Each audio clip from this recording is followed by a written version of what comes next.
Selvfølgelig sker det, at cyklen punkterer, at man må låne sig frem, at man kommer op på en, der er for høj. Man kan ikke nå pedalerne, og der er biler og vigepligt og kryds. Der er asfalt og ukendte reflekser i hænderne, ulykker, der hænger i luften, som sekunder nogen har malet over med helt stille.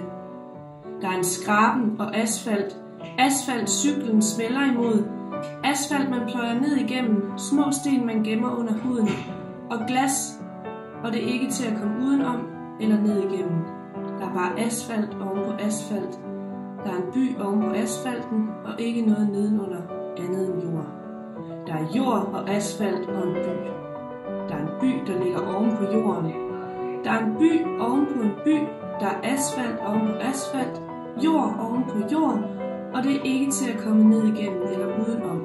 Sådan har det altid været, som når man cykler alt for højt og ikke kan nå pedalerne.